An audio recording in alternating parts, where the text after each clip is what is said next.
Hi too. Shoto. Hello. I'm so glad you arrived safely home. I'm so happy for you that you had a lovely time with your friends and I create did, memories man. together. I love my friends so Shxtou love. much. They're so. It was so fun hanging out with everybody. I loved all the hangouts I had during that trip. Like, I miss it already. I miss I miss my friends, man. It was so fun getting to just chill. Everybody was so nice. Everybody was so goddamn nice to me, bro. Right? It's just like, damn.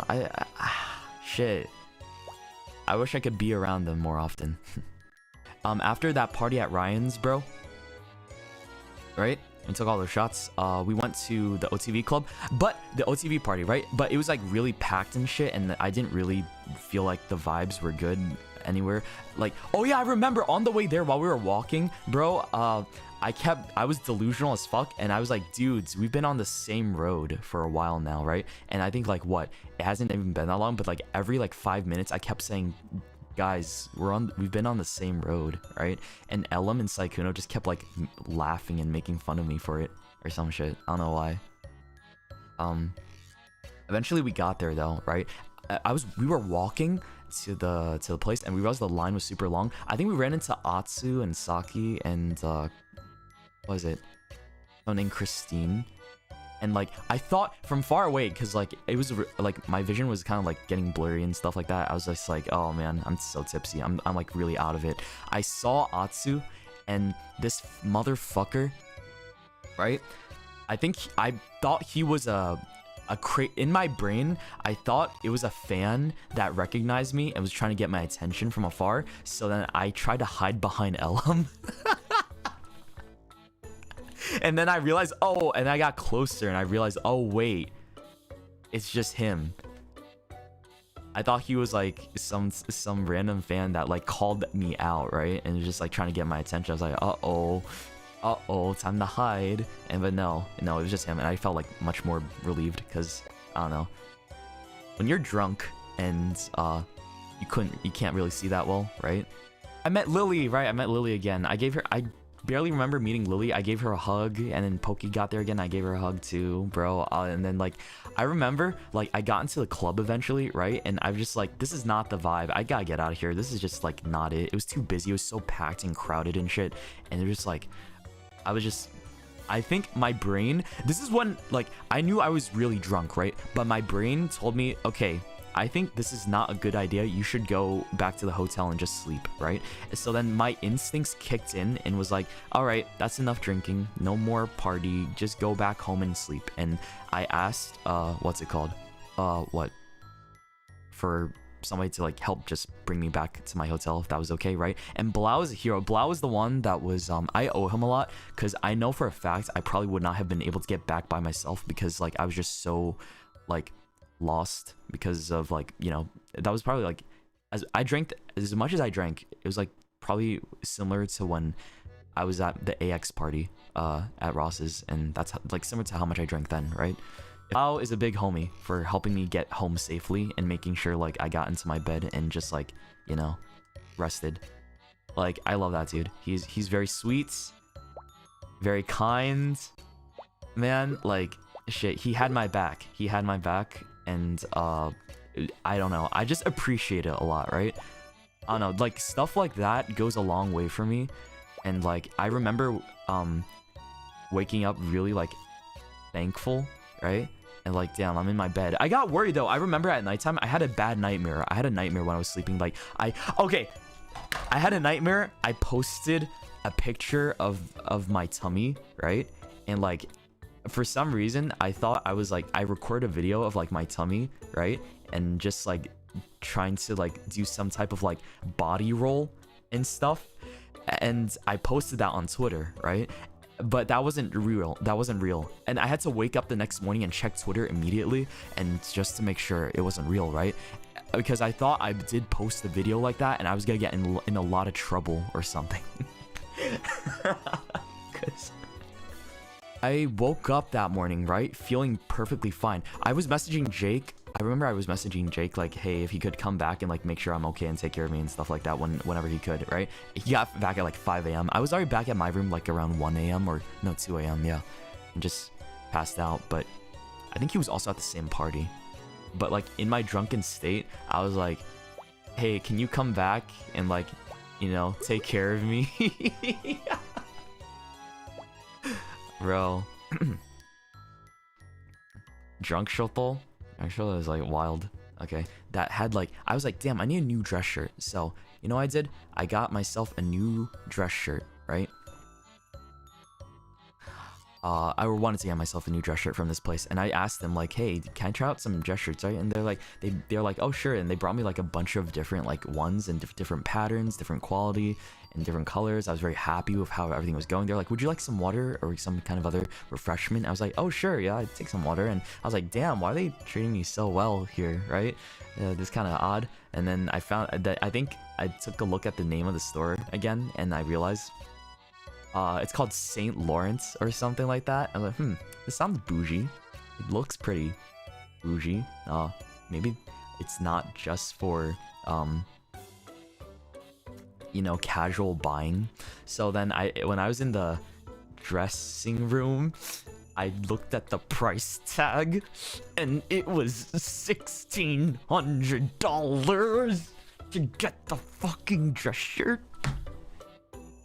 And I didn't know, but I felt like, here's the thing, guys, I was already in there trying out so many shirts, right? And I was like so dead set on getting a new dress shirt, and the guy was like so excited, right? Because I think like he was like, oh, I'm gonna make a sale today, and he's gonna, you know, buy a dress shirt with me helping him. I'm like, oh fuck, and now there's expectations. I was like, shit.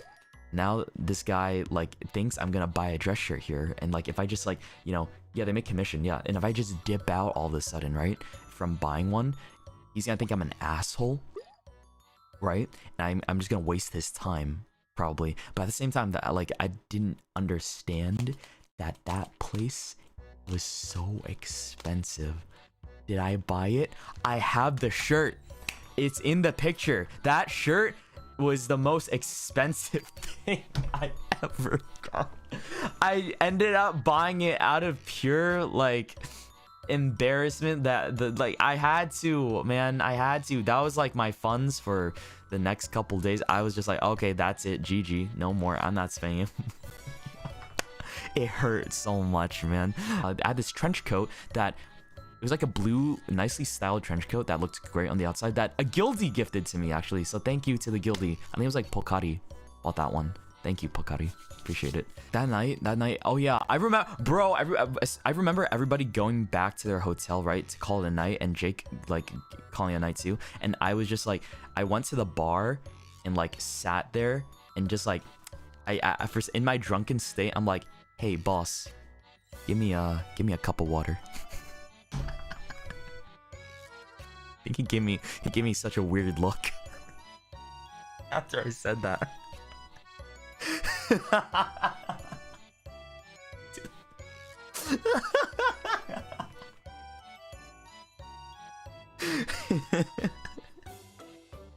That's cringe. It was very cringe, bro. I don't know why I did that. Why the fuck did I say that? That was like one of those moments you want to share with a friend, right? Like, I feel like Jake would call me a fucking dumbass for doing that, right? Let me tell you about this. So there was another situation I felt very embarrassed about, but I'll tell you right now because I thought it was kind of funny after the fact. But one of our friends, a group, like I think it was Tobs, Numi, Yuzu together, and they were like, they said that somebody was following them, right? And they said like they're gonna go to the bathroom, can you like help us deal with him, right? I was like, huh? And then I realized somebody was like, we didn't recognize this person, was like nearby and just like walking around the area, right?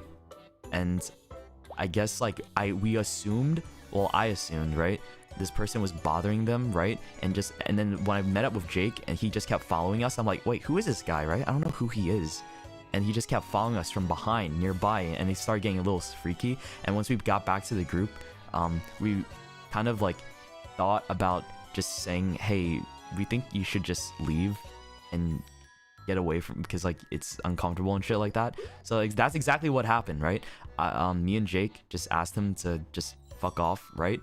And then he said that he was somebody's friend right? And he's just here. But then I didn't recognize the name. He said like Hannah or something like that. I was like, I don't know anybody named that. And then I think he walked away. But then when they came out of the bathroom, all the girls like, I think Tops told us that it was actually her friend, right? And he was just chilling there, but he didn't introduce himself at all to anybody during the entire time, and we thought he was just some random stranger being weird. And then me and Jake felt so bad because it was just like it was one of her friends. And then like we apologized. I apologized, of course, right? I was like, dude, I'm so sorry. We thought you were like some random weirdo that was just like stalking us and being like creepy, right? But no, he was actually just chilling and like one of Tops' friend. But I didn't know that, and none of us knew that. We thought he was just some random dude, right? I think that's all for the stories, man. I don't remember anything else that I wanted to talk about, but that's pretty much it. My trip to Vegas was awesome. It was very memorable. My first time there. I will say it's very overstimulating. Vegas as a whole was like such an overstimulating place to be in. Like there's so many lights and like noises and all the cigarette smoke in the air. It just made me kind of bleh. And you know, when you're drinking already and like you don't know where you're going, you're lost, and there's so many areas to navigate to, right? It's just a lot. There's a lot, right? But I still had fun. The people made the trip. The people made the trip. I cared very little for the actual place itself, but the people I hung out with, and honestly some of the food places were pretty solid, but mostly just hanging with good company, right? That always makes me happy. Like regardless of all the bougie food that I was treated to, like damn, I honestly believe that I just had more fun talking with people and just hanging out. Yeah, it's so nice. Okay, that's the thing. I'm very happy I am back home and here and chilling. I am gonna be no travel until Thailand stuff, but otherwise I'm here and doing a lot of streams, so get ready for a lot of streams. All right, unless I have some recording to do. All right, bye. See ya.